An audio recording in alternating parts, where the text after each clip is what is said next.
로마서 10장 13절에서 17절까지 제가 읽습니다. 이는 누구든지 주의 이름을 부르는 자는 구원을 받을 것이기 때문이라. 그런즉 자기들이 믿지 아니한 분을 그들이 어찌 부르리요? 자기들이 듣지도 못한 분을 그들이 어찌 믿으리요? 선포자가 없이 어찌 들으리요? 또 그들이 보내어지지 않았다면 그들이 어찌 선포하리요?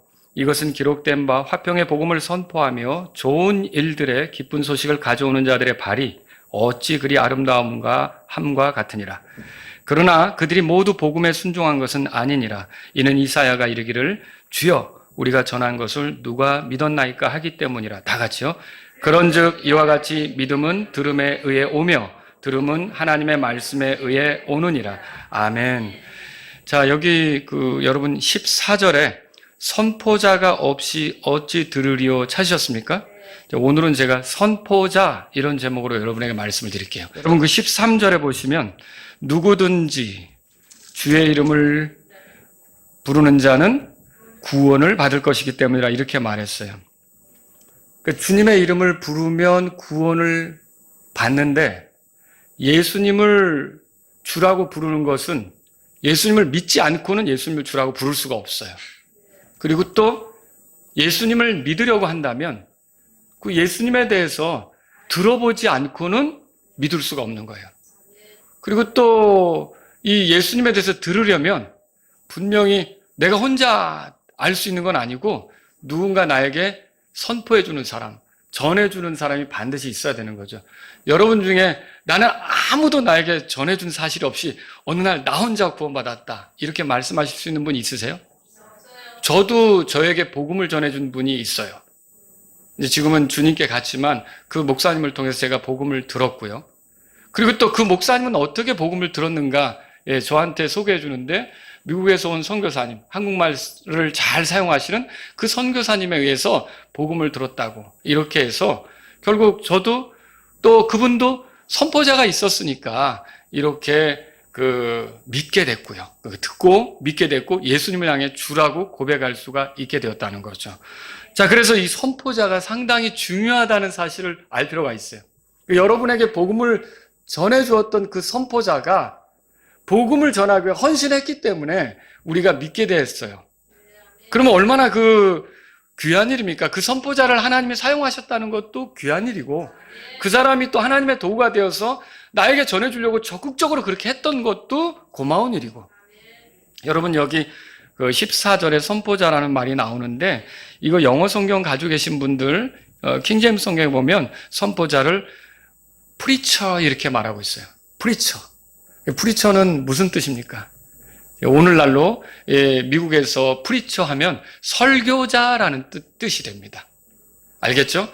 그래서 예를 들어서 복음 전도자라든지 목사라든지 아니면은 선교사라든지 이렇게 해서 열심히 복음을 전하려고 하는 사람들을 우리가 오늘날 프리처 그렇게 이제 또 묶어서 부를 수도 있는 거죠. 그런 의미를 여러분이 깔고서 오늘 말씀을 들으시면 좋겠습니다.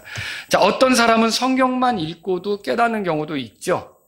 그런데 그런 경우는 오래전에 주일학교를 다녀본 경험이 있다든지 아니면 가까운 지인 중에 누가 예수님에 대해서 자꾸 권하고 들려준 사실이 있는데 그때는 거부했다가 혼자 성경을 읽으면서 그게 이 말이구나. 그래서 이렇게 얘기한 거구나 라고 깨달아질 수가 있는 거죠.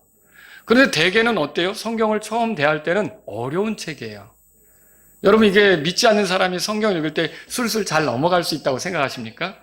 이게 도대체 뭔 말이야? 어떤 사람은 부담감도 가져요. 어떤 부담감이냐면 이게 펼치면 한 번 죽는 것은 사람에게 정해진 것이고 그 뒤에는 심판이 있다.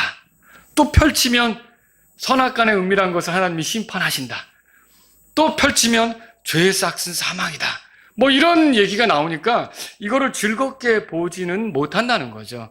그런데 이렇게 부담을 느끼는 책인데 그럼에도 불구하고 이렇게 부담을 느끼는 책이지만 이걸 풀어서 설명해주는 선포자가 있다면 어떨까요? 이거 이해하게 되면서 또 성령님이 일하신다면 이 말씀이 말하는 바를 깨닫고 마침내 믿음이 생겨서 예수님을 향해 주라고 고백할 수 있게 되고, 그럼 그 사람은 어떤 사람이에요? 구원받은 사람이죠. 13절에 보니까 그렇게 써 있잖아요. 누구든지 주의 이름을 부르는 자는, 여기서 주님이 누굽니까? 예수님이죠. 예수님이에요. 예수님을 이렇게 부르는 자는 구원을 받을 것이기 때문이라 이렇게 말했기 때문이죠. 여러분, 그래서 오늘 제가 선포자가 중요하다는 말씀을 여러분에게 드리고 싶은 거예요. 선포자는 사람들을 거듭나게 합니다. 선포자는 사람들에게 생명을 얻게 합니다. 선포자는 사람들이 믿음을 가질 수 있도록 도와줍니다. 선포자는 성경을 이해할 수 있도록 도와주는 일을 하는 겁니다. 그래서 여러분, 이 선포자가 중요하다는 것을 말씀드리는데 성경의 여러 사례들을 통해서 여러분에게 소개하려고 하는 거예요. 자, 우선 저랑 오늘 성경을 좀 많이 이렇게 찾아보겠습니다. 자, 누가복음 24장에 가보겠습니다. 누가복음 24장. 첫 번째로 여기 엠마오 마을로 가는 두 제자가 등장합니다. 13절부터 32절까지의 내용인데요. 여러분이 눈으로 보시면서 이렇게 제 설교를 듣습니다. 자, 이때 엠마오 마을로 가는 두 제자는 원래 예수님의 제자들이었는데 예수님이 돌아가시자 거기에 낙심이 돼가지고 상심해서 엠마오라는 마을로 가고 있었던 중이었어요. 근데 그들이 가면서 서로 이야기를 나눌 때 부활하신 예수님께서 그들 곁으로 오셨어요. 그들과 동행하는데 그들이 예수님을 알아봤습니까? 알아보지 못했죠. 근데 예수님이 물어보셨어요. 뭐라고 물으셨느냐? 누가복음 24장 17절에 보니까 너희가 걸으면서 서로 주고받는 이것들이 무슨 대화이기에 슬퍼하느냐? 그렇게 써 있어요. 찾으셨죠? 그런데 이 사람들이 예수님을 몰라보고 18절에 이렇게 대답하는데 그 중에 하나 글로바라고 하는 사람이 예루살렘에서 당신만 타지인이라서 요즘 거기서 일어난 것들을 알지 못하느냐? 당신은 외지인이라서 예루살렘에서 요즘 시끌벅적하게 일어난 일 그거 모른단 말이야? 이렇게 했던 거죠. 예수님이 19절에서 묻습니다. 무슨 일이냐? 여러분 찾으셨죠? 19절에 그렇게 써 있잖아요. 그러자 이 사람들이 대답하죠. 19절 그 중간부터 그들이 그분께 이르되 나사렛 예수님에 관한 일들이니 그분은 하나님과 온 백성 앞에서 행동과 말에서 강력한 예언자였는데, 그러니까 이 제자들은 예수님께서 그래도 강력한 예언자라고 여겼던 거예요. 그렇게 생각했던 거죠. 20절 보세요. 수제사장들과 우리의 치리자들이 그분을 넘겨주어 사형으로 정죄하고 십자가에 못 박았느니라. 예수님이 십자가 못 박혀 죽었다는 사실을 얘기한 거죠. 21절에 그러나 우리는 이스라엘을 구속할 이가 그분이라고 믿었노라. 이 모든 것 외에도, 자, 그럼 예수님에 대해서 어떻게 믿은 거예요? 우리를 구속해 주실 분이다. 그렇게 믿은 거죠. 그렇죠? 그런 믿음을 가지고 있었어요. 근데 예수님이 죽어버린 거죠. 십자가에서 죽은 거예요. 그러니까 그들이 상심이 크죠. 근데 여기서 이제 21절 중간부터 보세요. 이 모든 것 외에도 오늘 이 일들이 이루어진 지 사흘째 되는 날이라. 또한 우리의 일행 중에 어떤 여자들이 우리를 깜짝 놀라게 하였으니 그들이 일찍 돌무덤에 갔다가 다 같이요. 그분의 몸을 찾지 못하고 와서 이르기를 자기들도 그분께서 살아계신다고 말한 천사들의 환상을 보았다고 하였도다. 아니, 우리는 예수님이 죽은 것 때문에 상심이 되고 낙심이 되는데 벌써 이렇게 사흘째 되는데 어떤 여자들이 무덤에 갔다가 예수님 죽은 몸, 시체를 발견하지도 못했고, 그리고 또 천사들에 의해서 예수님이 살아있다는 얘기를 하대. 근데 이제 그러면 예수님이 살아있다면 좋은 거 아닙니까? 근데 이 제자들은 지금 어디로 가고 있어요? 그 예루살렘을 떠나고 있는 거죠? 거길 등지고 엠마오로 가고 있는 거죠? 그러면 그 여자들이 와서 한 얘기에 흥분하고 좋아한 겁니까? 에이, 무슨 그런 가당치도 않은 소리를 하고, 말하자면 그렇게 해서 상심이 돼서 자기들의 길로 가고 있었던 거라는 거죠. 자, 그런데 예수님이 이 말을 듣고 25절, 26절 다 같이 읽습니다. 이에 그분께서 그들에게 이르시되 오 어리석은 자들아, 또 예언자들이 말한 모든 것을 마음에 더디 믿는 자들아, 그리스도가 마땅히 이런 것들을 겪고 자신의 영광에 들어가야 하지 않겠느냐. 이렇게, 참 어리석다. 그리고 참 더디 믿는다. 이렇게 이제 예수님께서 그들에게 말해 주신 거죠. 그러면서 어때요? 27절 제가 읽습니다. 그리고 모세와 모든 예언자들의 글로 시작하여, 이거 구약 성경이죠. 구약 성경에서 이제 그 여러 가지 예들을 찾아가지고 그분께서 그들에게 모든 성경 기록들에서 자신에 관한 것들을 뭐라고 돼 있어요? 자세히 설명해 준 거죠. 자, 이게 성경을 풀어준 거예요. 성경을 풀어준 거죠. 자, 이게 바로 선포하는 거예요. 성경을 이해시키는 거죠. 자, 유대인들은 성경을 가지고 있었어요. 하지만 그 성경을 읽어도 온전히 깨닫지는 못했던 거예요. 그러니까 예수님은 십자가 못 박도록 내주었던 거죠. 그리고 예수님의 제자들조차 성경 기록을 알고 있었어요. 그런데 그 알고 있는 성경 기록, 그것이 무엇을 말하는지 잘 깨닫고 있었을까요? 몰랐던 거죠. 그러니까 예수님이 구약에는 어떻게 기록되어 있어요? 우리 죄 때문에 고난당하는 어린 양이지만 죽음으로 끝나지 않고 부활한다는 게 나오잖아요. 그런데도 그거를 믿지 못하고 이 사람들은 낙심 가운데 있었던 거죠. 여전히 더디 믿는 자들로서 이렇게 있었던 거죠. 그런데 그들이 믿음을 갖도록, 그들이 성경 말씀에 확신을 갖도록 예수님께서 가까이 오셔서 믿지 않는 그들에게 말씀을 풀어주신 거죠. 이게 바로 선포라는 거예요.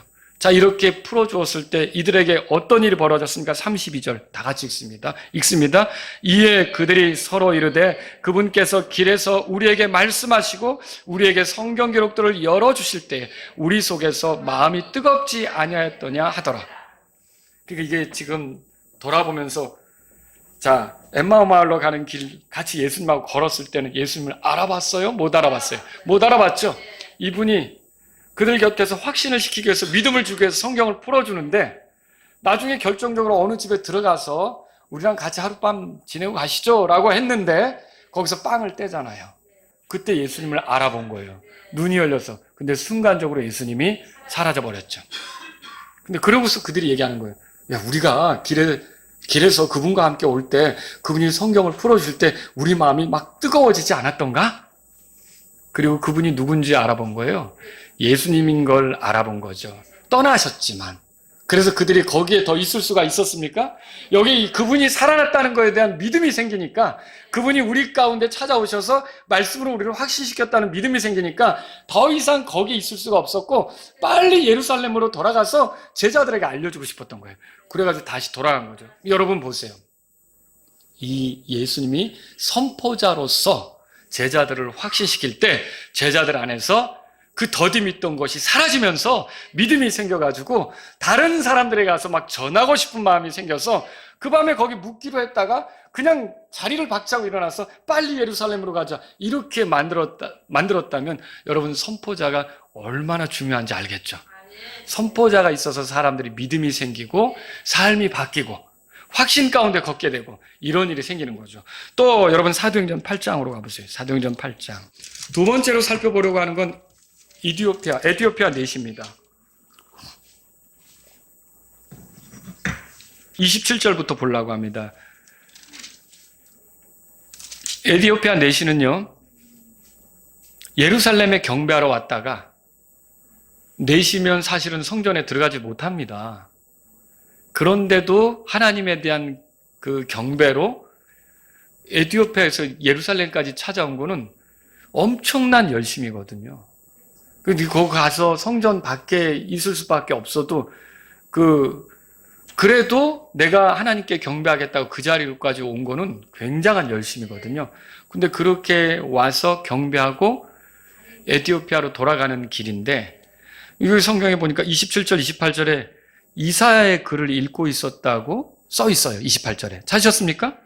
그런데 성령께서 그 빌립이라고 하는 전도자, 이 사람에게 가까이 가서 저 이디오피아 넷시의 병거에 합류하라고 알려준 거죠.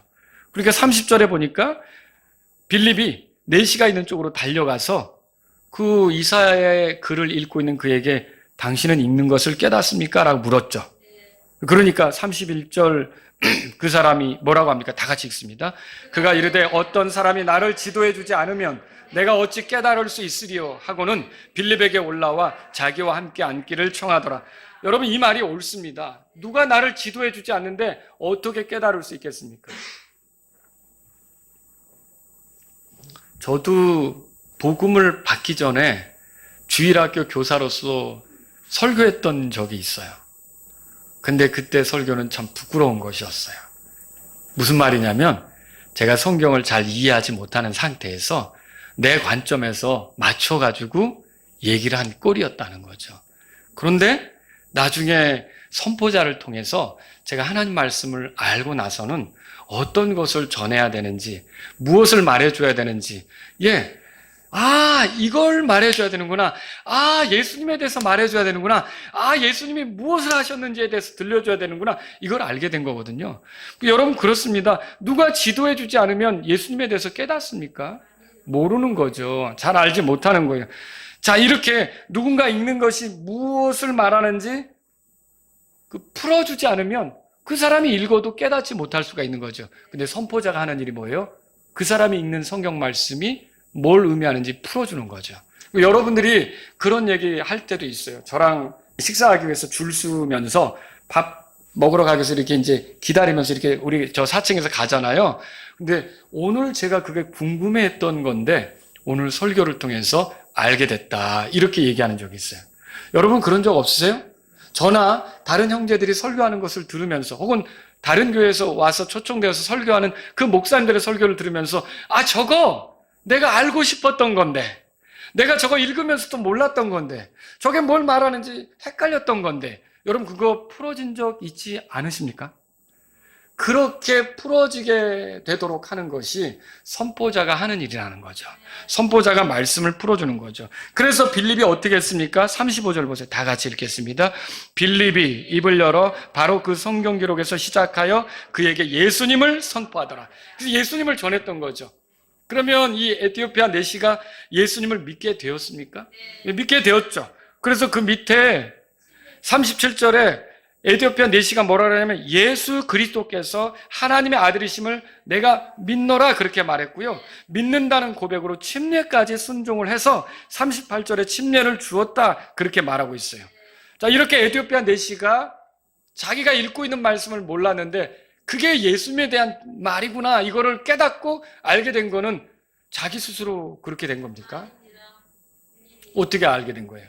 빌립이라는 선포자가 도와줬기 때문에 풀어주었기 때문에 그것을 이해하고 결국 그 예수님에 대해서 믿게 되었던 거죠. 만일 선포자가 없었으면 어떻게 했을까요? 계속 읽었지만 닫혀있는 책, 뭘 말하는지도 모르고 그냥 읽는 책, 그것이 되었을 거라는 거죠. 하지만 선포자가 풀어줬을 때 빌립은 이제 가서 내시에게 그 말씀을 풀어줬는데 그때 이 내시가 그 말씀을 들으면서 예수님이 하나님의 아들이시구나. 근데 사람이 되셔서 오신 거구나. 나 같은 죄인을 구원하려고 이 땅에 찾아오신 거구나. 그리고 예수님을 믿었다는 거죠. 그 믿음의 고백으로, 복음을 받아들인 고백으로 침례에도 순종했다는 것을 우리가 아는 거죠. 그러니 여러분 보세요. 이 내시가 읽는 말씀을 깨닫도록 도운 사람이 선포자였다면 선포자가 얼마나 중요합니까? 선포자가 없이는 알 수가 없는 거라는 거죠. 또 세 번째로 고넬료에 대해서 살펴보죠. 사도행전 10장에 가보세요. 사도행전 10장. 여기 1절에서 48절까지 보겠습니다. 여러분 고넬료는 유대인입니까? 이방인입니까? 이방인이죠. 이탈리아 부대의 백부장이에요. 1절에 그렇게 써 있어요. 그런데 이방인이지만 하나님을 섬기는 사람이었어요. 그러니까 유대 종교에 들어왔던 사람으로 보여지는 거예요. 2절에 보시면 그는 독실한 사람이었다고 돼 있어요. 자기 온 집안 사람과 더불어 하나님을 경외했다고 돼 있어요. 그리고 백성에게 구제물을 많이 주었다고 그렇게 써 있어요. 그러니까 남들이 볼 때는 굉장히 존경받을 만한 그런 행동을 했던 사람이죠. 그래서 여러분이 보시면 22절에 그들이 이르되 백부장 고넬료는 정의로운 사람이요 하나님을 경외하는 자며 온 유대 민족 가운데 좋은 평판을 얻은 자다 그렇게 말하고 있는 거죠. 그리고 이 고넬료는 굉장히 부족한 게 없어 보이는 신앙적으로 그런 사람이었던 걸로 보여지는데 그에게 부족한 거 하나가 있었어요. 그게 뭘까요? 예수님을 몰라요. 예수님을 모르는 게 문제예요. 구원을 위해서라면 주의 이름을 불러야 된다 그랬죠? 주가 누구예요? 예수님이죠. 근데 주의 이름을 부르려면 그가 믿어야 되잖아요. 근데 믿으려면 그가 들어야 되잖아요. 그거 들으려면 누가 전해줘야 되잖아요. 그러니까 하나님께서는 이 고넬료를 사랑하셔서 환상 중에 천사를 보내가지고 그것도 참 놀라워요. 천사가 전해주면 얼마나 좋을까. 그런데 천사는 그 역할을 하는 게 아니에요. 복음을 전하는 거는 이게 선포의 역할을 하는 거는 복음을 받은 구원받은 사람이 하는 거예요. 하나님께서 그 일을 사람이 하도록, 구원받은 사람이 하도록 그렇게 정하신 거죠. 그래서 천사를 보내줘가지고 뭐라 그러냐면 5절, 6절을 우리 다 같이 읽습니다. 지금 사람들을 요바로 보내어 별칭이 베드로라 하는 시몬을 부르라. 자, 사도행전 10장 5절 읽었어요. 6절 다 같이 읽습니다. 그가 무두장인 시몬이라는 사람과 함께 묵고 있는데 그의 집은 바닷가에 있느니라. 그가 내게 마땅히 해야 할 일을 말해주리라 하더라. 그러니까 가서 누구 데려오라는 거예요? 베드로를 데려오라는 거죠. 왜 베드로를 데려오라고 할까요? 베드로는 예수님을 전해줄 수 있잖아요. 베드로는 예수님하고 같이 다녔잖아요. 예수님이 죽으신 것도 알잖아요. 예수님이 부활하신 것도 알잖아요. 예수님의 증인이 된 사람이잖아요. 이 베드로가 와서 예수님에 대해서 들려줄 수 있기 때문에 천사는 베드로를 불러오라, 모셔오라 이렇게 사람을 보내도록 했던 거죠. 여러분, 그럼 베드로에게는 하나님의 인도하심이 없었을까요? 베드로에게도 있었죠. 놀랍게도 기도하고 있는 베드로에게 주님이 말씀하십니다. 10장 거기 보세요. 9절, 20절. 자, 베드로가 다 같이 읽습니다. 베드로가 그 환상에 대하여 생각하는 동안 성령께서 그에게 이르시되 보라 세 사람이 너를 찾느니라. 그러므로 너는 일어나 내려가서 아무것도 의심하지 말고 그들과 함께 갈지니 이는 내가 그들을 보냈기 때문이니라 하시더라. 그럼 베드로가 고넬료의 집에 갔나요? 네. 갔죠. 가서 뭐 했습니까? 예수님에 대해서 전했죠. 예수님이 어떻게 했는지를 34절부터 43절까지 쭉 전했던 거예요. 그리고 여러분, 고넬료의 가족들이 구원받았습니까? 고넬료가 불러 모았던 지인들이 같이 구원받았습니까? 그 자리에서 그 사람들의 삶이 변화되게 되었죠. 자, 어떻게 이런 변화가 나타난 겁니까? 선포자가 가서 전해 주었기 때문에, 하나님께서 그 선포자를 쓰셨기 때문에, 그 선포자 베드로를 통해서 그들이 구원받고, 보세요. 44절에 베드로가 아직 이 말을 하고 있을 때, 선포하고 있을 때 그 말이죠. 성령께서 그 말씀을 들은, 그러니까 그 선포를 들은 모든 사람 위에 임하셨다. 그 말은 그들이 성령님이 임하셨다는 건 구원받았다는 거고요. 48절에 보면 주의 이름으로 침례를 받게 했다. 그렇게 돼 있는데, 침례가 믿음의 고백 아닙니까? 그러면 그들이 다 구원받았다, 믿었다 이렇게 말할 수 있는 거죠. 그럼 여러분 11장 가보세요. 14절에. 자, 13절 제가 읽습니다. 이에 그가 우리에게 알리기를 그가 자기 집에서 천사를 보았는데, 이 고넬료 얘기하는 거예요. 그가 서서 그에게 이르되 사람들을 요바로 보내어 별칭이 베드로인 시몬을 부르라. 천사가 그렇게 말했단 말이죠. 근데 베드로가 오면 무슨 일을 할까? 14절 다 같이 읽습니다. 그가 내게 말씀들을 전하리니 그 말씀들로 너와 내 온 집이 구원을 받으리라 한 것을 고하였느니라. 그러니까 베드로가 와서 구원 얻을 말, 그걸 들려줄 수 있다는 거죠. 그걸 선포할 수 있다는 거죠. 그래서 여러분, 이게 선포가 이렇게 중요한 거예요. 구원 얻을 말씀을 전하는 거, 이게 선포자가 하는 일이라는 거죠. 여러분, 만일 베드로가 아니었다면 고넬료와 그의 지인들, 그의 가족들, 이 사람들은 이렇게 하나님을 열심히 찾는 것 같지만 계속 복음도 모른 채 영적 어둠 속에서 지내야 했을 수도 있는 거죠. 그런데 어떻습니까? 베드로가 가서 복음을 전했을 때, 선포했을 때 이들이 듣고 믿게 되었고, 그러면서 구원받게 되었고, 그 선포자가 얼마나 중요한, 베드로가 한 일이 중요한 일이었다는 거죠. 또 여러분 보세요. 루디아라고 사도행전 16장에 가보세요. 사도행전 16장. 지금 다 선포자에 의해서 변화가 일어나고 있어요. 자, 여기 12절부터 15절까지 보려고 해요. 여기 루디아라고 하는 여자가 나오는데 14절에 보니까 여러분 찾아보세요. 두아디라 도시의 자주색 옷감 장수였다고 써 있어요. 그리고 하나님을 경배하는 여자라고 써 있어요. 그런데 이 여자는 유대인으로서, 그러니까 유대교를 믿는 그런 유대교에 속한 여자인 걸로 보여져요. 근데 이 13절에 보니까 안식일에 회당에 안 가고 강가에를 찾아갔대요. 그럼 이거는 배경적으로 볼 때 어느 도시에든지 유대교인인 남자가 10명 있으면 회당을 형성할 수가 있는데, 여기는 아직 그런 규모가 되지는 않는다고 보고요. 이 여자가 기도처를 강가로 정해서 그 강가에 찾아가서 기도했던 걸로 보여지는 거죠. 그런데 이렇게 하나님을 찾는 열심을 가지고 있는 루디아에게 이 예수님께서 누구를 보낸 거냐면 바울을 보낸 거예요. 바울을 보낸 거예요. 그래서 여러분 그 13절에 보시면 안식일에 도시 밖으로 나가 사람들이 늘 기도하는 강가에 앉았다가 거기에 자주 모이는 여자들에게 말하였더라. 그렇게 돼 있고요. 이게 뭐냐면 바울이 가서 그들에게 선포한 것을 말하고 있는 거죠. 선포한 것을 말하고 있는 거예요. 자, 15절에 어떤 일이 벌어졌습니까? 다 같이 읽습니다. 그리하여 그녀와 그녀의 집안 사람들이 침례를 받고 그녀가 우리에게 간청하여 이르되 만일 당신들이 나를 죽게 신실한 자로 판단하거든 내 집에 들어와 거기 머무르소서 하더라. 또 그녀가 우리를 강간하더라. 자, 그녀와 그녀의 집안 사람들이 침례를 받았다. 이 말은 뭐예요? 침례는 믿음의 표현이잖아요. 믿는다는 증거로 나도 믿는다고 하면 침례를 받는 거잖아요. 그러면은 이 루디아하고 그녀의 가족들은 믿는 사람이 된 겁니까? 구원받은 거네요? 네. 그러면 이렇게 구원이 이루어진 거는 결국 바울이 그들에게 찾아가 선포자로서 복음을 선포했기 때문에 이런 일이 일어났다라고 하는 거죠.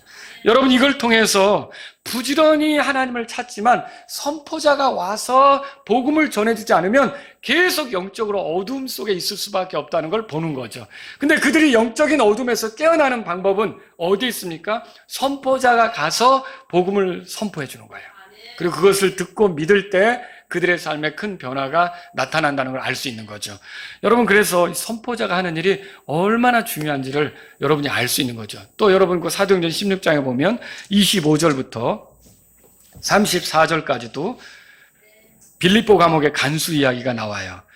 빌립보에서 복음을 전하던 바울은 점치는 영에게 사로잡혀 있던 어떤 여자를 자유롭게 해줬어요. 그게 16절에 나오죠. 16절에. 그런데 그녀를 자유롭게 해주었다는 이유로 그녀의 주인들에게 고소를 당했어요. 왜 그러냐면 이 점치는 여자에 의해서 소득이 생기는데, 이득이 생기는데 그거를 더는 얻지 못하게 되니까 여기 19절에 보니까 그 이득에 대한 소망이 사라진 것을 보고 바울과 실라를 붙잡아 치리자들에게 갔다고 써 있어요. 찾으셨죠? 그래서 어떻게 됐냐면 23절에 행정관들의 채찍질을 당한 거예요. 얻어맞은 거죠. 채찍질을 당했으니까 살이 이렇게 찢어졌겠죠. 그리고서 감옥에 갇힌 거예요. 25절에 그런데 그 감옥에서 어떻게 했느냐? 하나님께 기도하고 하나님께 노래로 찬양했던 거예요. 놀라운 일이 벌어졌죠? 26절에 보니까 큰 지진이 일어났어요. 근데 그 지진으로 땅이 울리니까 감옥의 간수가 자다가 깬 거예요. 깼는데 감옥 문이 열린 거죠? 아이쿠. 이 로마 제국 내에서는 간수가 죄수를 지키다가 잃어버리면 그 사람이 대신해야 돼요. 그러니까 불명예스럽게 되는 거죠. 그래서 스스로 목숨을 끊으려고 이렇게 했는데 바울이 멈추라고 했던 거죠. 그러면서 우리가 다 여기 있으니까 죽으려고 하지 말라. 우리가 도망가지 않았다고 알려준 거죠. 그러니까 이 사람이 등불을 들고 그 안으로 들어간 거예요. 그리고 바울과 실라가 그대로 있는 걸 본 거고요. 그리고 거기서 묻습니다. 뭐라고 묻습니까? 30절 다 같이 읽습니다. 또 그들을 데리고 나와 이르되 선생들이여 내가 구원을 받으려면 반드시 무엇을 하여야 하리까? 어떻게 해야 구원받는지 물었죠. 그때 바울이 또 실라가 대답합니다. 31절 읽습니다. 그들이 이르되 주 예수 그리스도를 믿으라. 그리하면 내가 구원을 받고 내 집도 구원을 받으리라. 자, 여기 주 예수 그리스도를 믿으라 그리고 헌금을 바쳐라 이겁니까? 주 예수 그리스도를 믿어라 그리고 착한 일을 많이 해라 이겁니까? 그냥 하나님 주 예수 그리스도를 믿어라 그렇게 말했던 거예요. 그런데 여기서 끝나지 않고요. 거기에 32절에 다 같이 읽습니다. 이에 그들이 주의 말씀을 그에게 말하고 또 그의 집안의 모든 이들에게 말하더라. 여기 말했다라는 게 결국은 선포했다는 거예요. 자세히 예수님을 믿어야 할 이유, 그 근거, 이런 것들을 그들에게 풀어서 설명을 해 주었다는 거죠. 그런데 그러면 이렇게 빌립보 감옥에 간수하고 그 집안 사람들에게 어떤 변화가 나타났을까요? 그들은 구원받았을까요? 어떻게 할 수 있어요? 그 밑에 보니까요. 33절 다 같이 읽습니다. 그날 밤 바로 그 시각에 그가 그들을 데려다가 채찍 자국들을 씻어주고 그와 그의 온 가족이 곧바로 침례를 받았다. 자, 침례가 믿음의 고백이라고 그랬죠? 침례에 순종했다면 그들이 믿음의 표현으로 그렇게 한 거 아닙니까? 그럼 우리가 구원받았다고 생각해 볼 수가 있는 거죠. 그럼 여러분 이게 뭘 말합니까? 바울과 실라가 선포자가 되지 않았다면 빌립보 감옥의 간수 그리고 그의 집안 사람들은 구원을 받는데 어려움에 처했을 수도 있는 거죠. 근데 이런 선포자가 가서 복음을 전했기 때문에 그들 안에 빛이 임한 거예요. 소망이 생긴 거예요. 구원을 얻게 된 거예요. 영생을 누리게 된 거죠. 얼마나 복된 일입니까? 그래서 선포자가 중요한 거라는 거죠. 여러분 사도행전 18장에 가보세요. 거기 고린도라고 하는 지역에서 바울이 복음 전한 게 나옵니다. 자, 거기 11절 얼마나 오랫동안 거기서 전했는가. 고린도라는 지역에서 다 같이 읽습니다. 바울이 거기서 1년 6개월을 거하며 그들 가운데 하나님 말씀을 가르쳤더라. 하나님 말씀을 가르쳤다. 그 선포하는 거죠. 복음을 선포하는 거죠. 그러면 고린도전서 15장 가보세요. 고린도전서 15장 어떻게 했는가. 고린도전서 15장에 펴보세요. 고린도전서 15장 자 1절 보세요. 더욱이 형제들아 내가 너희에게 뭐라고 돼 있죠? 선포한 복음을 너희에게 밝게 알리노니 그 복음을 너희 역시 받아들였고 그 안에 서 있느니라. 그럼 그들이 들었고 믿었고 그 안에 섰으니까 구원받은 거죠. 2절 보세요. 다 같이 읽습니다. 너희가 만일 내가 너희에게 선포한 것을 기억하고 헛되이 믿지 아니하였으면 또한 그 복음에 의해 너희가 구원을 받았느니라. 하나님의 자녀가 된 거고 영생을 누리게 된 거고 죽으면 죄 때문에 지옥 가지 않게 된 거고 하나님께 모든 죄들을 용서받은 거고 하나님과 화해가 된 거고 이런 위치에 있게 된 거라는 거죠. 너희들이 믿었다면 그 선포된 복음을 믿었다면 여러분 그럼 복음의 내용은 무엇이었습니까? 3절 4절에 나오죠. 예수 그리스도께서 성경 기록대로 우리의 죄들로 인하여 죽으셨고 묻히셨다가 성경 기록대로 셋째 날에 다시 살아나셨다는 거죠. 여러분 고린도 사람들이 교회를 이루는데 그들이 교회를 이루려면 먼저 구원받아야 되잖아요. 그들이 구원받도록 그들이 구원받으려면 믿어야 되잖아요. 그들이 믿도록 그들이 믿으려면 들어야 되잖아요. 그들이 듣도록 그들이 들으려면 선포해 줘야 되잖아요. 그렇게 선포한 사람이 누구라는 거예요? 바울이었던 거죠. 여러분 그러면 여기 고린도 교회가 탄생하도록 바울이 선포한 건데 역시 선포자가 되는 것은 중요한 일 아닙니까? 우리가 선포가 중요하다는 것을 여기서 발견하는 거죠. 지금껏 저는요 누군가 예수님을 믿으려면 예수님에 대해서 들어야 하고 들으려면 예수님에 대해서 선포하는 설교자가 있어야 되고 또 그렇게 해서 교회도 생기고 구원받는 일도 생긴다는 걸 여러분에게 말씀을 드렸습니다. 자, 누군가 구원받는데 하나님께서 직접적으로 이렇게 하시는 게 아니에요. 하나님께서는 선포자를 사용하시는 거예요. 복음 전달자를 사용하는 거죠. 성경을 읽어도 깨닫지 못할 수 있어요. 근데 그걸 풀어주는 사람을 사용하는 거죠. 여러분 모든 그리스도인은 예수님의 증인들입니다. 그럼 믿으십니까? 구원받은 우리는 기회가 되는 대로 다른 사람에게 예수님을 전하려고 해야 돼요. 혹시 여러분이 예수님을 전해야 되는데 무엇을 말해야 될지 모른다. 그러면 내가 구원받을 때 어떻게 구원받았는지 들려주면 됩니다.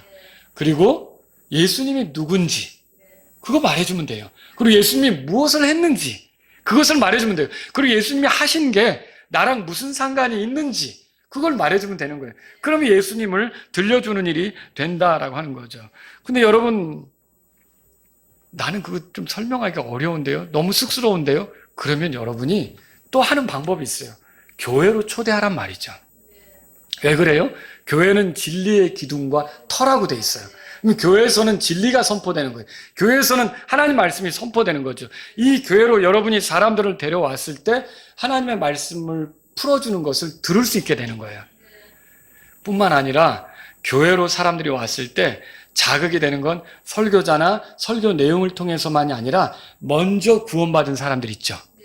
이 사람들을 통해서도 자극이 될 수가 있어요. 여러분과 제가 어떤 사람들을 특별한 집회로 초대하기를 원하고요.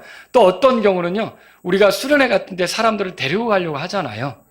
그게 어떤 일이 거기서 벌어지는데요. 한 번쯤 그런 생각을 해볼 수 있죠. 하나님 말씀을 듣는다, 선포를 듣는다. 그것도 자극이 되지만 이런 사람들도 다 이걸 믿는단 말이야? 여러분 아시겠어요? 이런 사람들이 다 이걸 이해하고 이걸 따르고 있단 말이야? 이것도 자극이 될 수 있다는 거죠. 그래서 여러분이 누군가를 주님께로 인도하려고 할 때, 나는 자신이 없어요. 아직 서툴러요. 설명하기가 어려워요. 뭐부터 말해야 되는지 모르겠어요. 그러면 여러분들이 그럴 때는 어떻게 하라고요? 하나님 말씀이 선포되는 곳으로 사람들을 데리고 오셔서 들을 수 있게 도와주시라는 거죠. 상담할 수 있게 도와주시고요. 그것이 여러분이 할 수 있는 일이라는 것이죠. 여러분 또 앞에서 예로 든 인물들이 있어요. 누군가가 진리를 믿고 구원받으려면 선포자가 있어야 함을 보여주는 인물들인데, 누군가가 입으로 예수님을 주라고 시인하려고 하면 오늘 본문의 말씀처럼 믿어야 되는 거고요. 믿으려면 들어야 되는 거고요. 믿음은 들음에서 나며, 들음 하나님 말씀에서 난다 그랬잖아요. 들어야 되는 거고요. 들으려면 선포자가 있어야 되는 거고요. 이 선포자가 있으려면 보냄을 받아야 되는 거고요. 이런 문제를 우리가 지금 살펴본 거예요. 여러분, 베드로, 요한, 빌립, 스데반, 바울, 실라, 이런 설교자들, 이게 누군가 구원받도록 주님께서 세우시는 설교자가 된다는 거죠. 하나님께서는 저를 인천으로 보내셨고, 김서원 목사님은 안동으로 보내셨고, 크리스 필립스 형제님은 오늘 성교 편지 읽었죠? 거기서 이슬람 사람들에게 예수님에 대해서 선포하고 있잖아요. 카자흐스탄으로 보낸 거고요. 여러분, 예수님은 어부였던 베드로를 불렀어요. 안드레를 불렀어요. 그리고 이렇게 말했죠. 나를 따르라. 내가 너희를 사람들을 낚는 어부가 되게 하리라. 이게 무슨 말이에요? 마태복음 4장 19절에 나오는데 그들을 통해 많은 사람들을 구원하겠다는 뜻이에요. 그들을 선포자로 삼겠다는 뜻이에요. 그들이 선포하는 말씀을 통해 많은 사람들이 예수님을 믿게 하겠다는 것이죠. 또 여러분, 세리 마태가 세간에 앉아서 세금 관리하는 걸 보고서 마태복음 9장 9절에 보니까 나를 따르라 그렇게 불렀어요. 그 세리 마태뿐만 아니라 한 12명의 사도를 불러가지고 예수님께서 복음을 선포하게 하셨다는 내용이 누가복음 9장 6절에 나와요. 또 여러분, 예수님은 바울을 부르셔서 이방인들과 왕들과 이스라엘 자손들 앞에서 내 이름을 증언하기 위해 내가 선택한 그릇이다 이렇게 말한 게 사도행전 9장 15절에 써 있어요. 여러분, 그래서 은혜의 복음을 증언하는 일을 기쁨으로 끝마치고자 했다라고 바울이 얘기한 것도 성경에 나오고요. 디모데전서 2장. 바울은 그래서 자기 자신에 대해서 뭐라고 말합니까? 자기가 복음 선포자로 이렇게 세워졌다고 이렇게 말하죠. 7절에 보세요. 2장 7절. 다 같이 있습니다. 이를 위하여 내가 복음 선포자와 사도로 임명을 받았고 내가 그리스도 안에서 진리를 말하고 거짓을 말하지 아니하노니 또 믿음과 진실함 안에서 이방인들의 교사로 임명을 받았노라. 여러분, 우리가 다 예수님을 전하는 예수님의 증인이 되어야 하지만 이 예수님의 증인들 가운데 특별히 어떤 사람을 하나님께서는 복음 선포자로, 프리처로, 설교자로, 목사나 복음 전도자나 선교사로 임명해서 세우실 수가 있다는 거죠. 이걸 우리가 성경을 통해서 발견하는 거예요. 그래서 이들이 나가서 하는 게 뭐예요? 복음을 전하는 거죠. 고린도전서 1장으로 가보세요. 고린도전서 1장. 여러분, 그래서 로마서 우리가 10장의 말씀, 저번에 앰플리오 선교사님이 와서 간증할 때 그 로마서 10장의 말씀을 듣고서 자기 자신이 선교에 대한 그런 부르심을 받았다고 했잖아요. 우리가 지금 보고 있는 말씀, 이 말씀을 통해서 그분이 내가 베트남에 가야겠다 그런 생각을 하게 된 거죠. 자, 고린도전서 1장에 가보면요, 그 17절에 바울이 뭐라 그러냐면 다만 복음을 선포하라고 보내셨다. 찾으셨어요? 그렇게 말했어요. 그리고 18절에 가보면요, 십자가의 선포가, 이게 뭐예요? 십자가에 대해서 선포하는 게 멸망하는 자들에게는 어리석은 것이다. 그러나 구원받은 우리에게는 하나님의 권능이다. 이렇게 말해요. 그 선포하는 게 어리석어 보여요. 그렇지만 이 어리석어 보이는 것을 지금도 하나님이 쓰셔요. 어떻게 알아요? 21절에 보세요. 다 같이 읽습니다. 이는 하나님의 지혜에 있어서는 세상이 지혜로 하나님을 알지 못하였으므로 하나님께서 뭐라고 돼 있죠? 복음 선포의 어리석은 것으로 믿는 자들을 구원하시기를 기뻐하시기 때문이라. 지금도 하나님은 복음 선포라는 것을 통해서 사람들을 구원하시고자 한다는 거죠. 그래서 여러분, 이 복음 선포는 중요한 거고 복음 선포자는 중요하다라고 하는 거죠. 구약에서 이사야가 하나님 앞에 있을 때 그런 말을 들었어요. 내가 누구를 보내며 누가 우리를 위하여 갈까? 이사야서 6장 8절에 써 있죠. 여러분, 그 말씀이 어떻게 보면 하늘에서 있었던 소리인데 예수님께서 내가 여기 있으니 나를 보내소서 하고 여기 찾아온 거예요. 그래서 우리가 구원받은 거예요. 또 저 조선 땅에 누가 우리를 위하여 갈까? 누가 하나님의 영광을 위하여 갈까? 할 때 저 미국에서 내가 가겠습니다라고 했던 선교사가 있어서 여기에 복음이 전해지기 시작한 거예요. 또 저 사람에게 누가 갈까? 누가 우리를 위하여 갈까? 할 때 주님, 내가 기도하고 저 사람에게 가서 복음을 전하겠습니다 한 그 사람이 있으니까 여러분과 제가 구원받은 거죠. 그것처럼 가는 사람이 필요한 거예요. 이렇게 선포자로 가는 사람이 필요한 거예요. 여러분, 오늘 이 말씀을 들으셨을 때 주님이 지금도 선포자를 찾고 있다고 보셔야 돼요. 누가 우리를 위하여 갈까? 하나님의 영광을 위해 갈까? 누가 나와 저들의 화해를 위해서 갈까? 이렇게 하나님이 찾고 있을 때, 선포자를 찾고 있을 때 이 선포자가 중요하다 그랬잖아요. 엄청난 일을 하잖아요. 사람을 구원에 이르게 하잖아요. 그리고 또 영원한 생명을 얻게 하잖아요. 지옥에서 건져내는 일을 하잖아요. 어떻게 보면 구조대예요.